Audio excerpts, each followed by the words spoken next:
Elas estão por toda parte. As formigas cortadeiras entram e saem dos ninhos em busca de alimento. Olhando de cima, esses formigueiros parecem só um amontoado de terra. Mas, na verdade, sob o solo, há uma complexa obra arquitetônica. Essa representação, feita na Unesp em Botucatu, ilustra bem a composição de um formigueiro com aproximadamente 2 anos.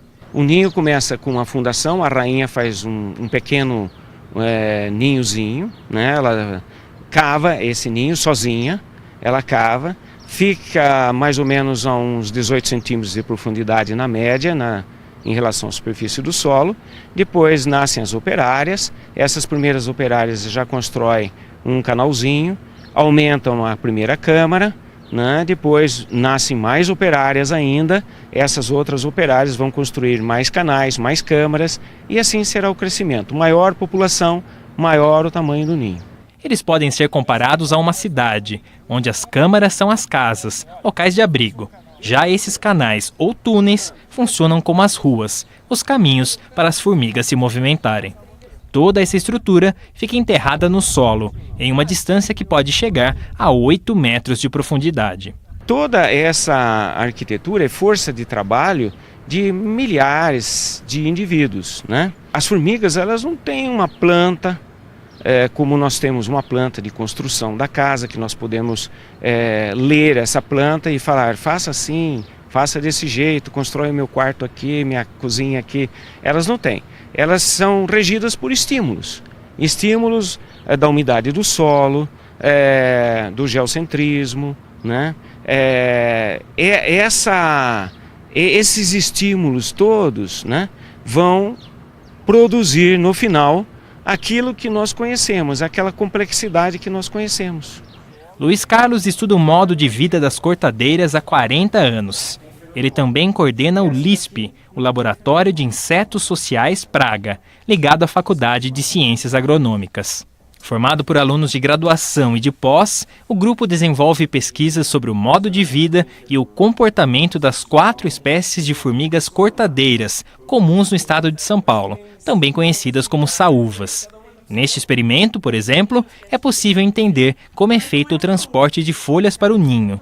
Por ser um inseto social, cada formiga tem uma função bem definida nesse processo. As forrageiras cortam e levam os materiais. Já no ninho, as jardineiras e as generalistas transformam tudo em uma polpa, material necessário para o cultivo de fungos. É que apesar de transportarem as folhas, as cortadeiras não se alimentam diretamente delas, e sim dos fungos alojados nas câmaras. Há 10 anos no laboratório, Nádia estuda a função de um outro grupo, o das formigas escoteiras. Elas utilizam a comunicação química para recrutar as colegas e manter vivo esse ciclo. Como elas depositam trilhas de feromônio. O que seriam essas trilhas de feromônio? São trilhas de odor, né? Esses odores são específicos de cada espécie e elas demarcam esses caminhos, essas trilhas físicas por onde elas andam, para que as outras companheiras do ninho sigam essas trilhas para a busca do alimento.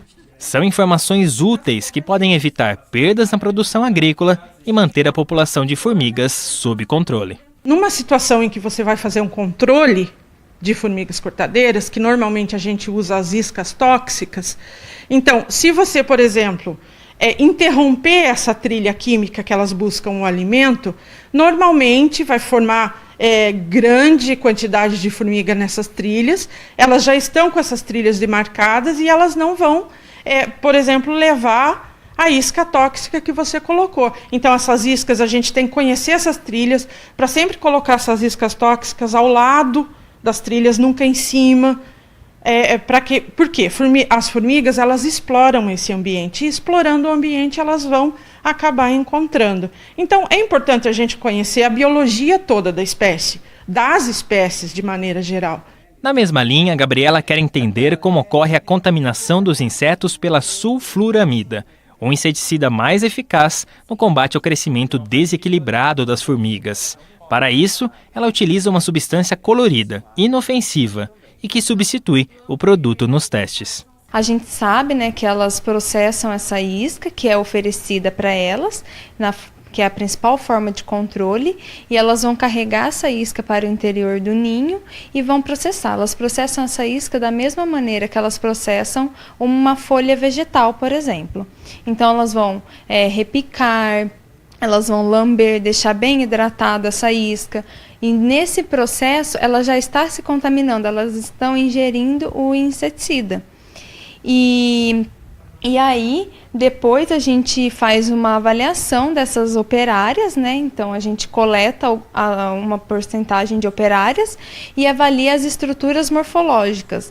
Então, a gente utiliza um corante traçador, que no caso seria o inseticida, e para avaliar aonde que tem essa contaminação.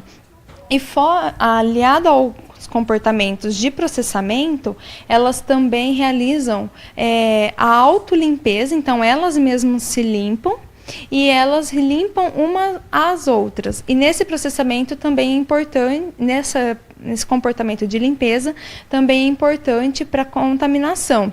Então, mesmo que uma operária ela não processou a isca, ela vai estar nesse comportamento de limpeza e ela também vai estar se contaminando.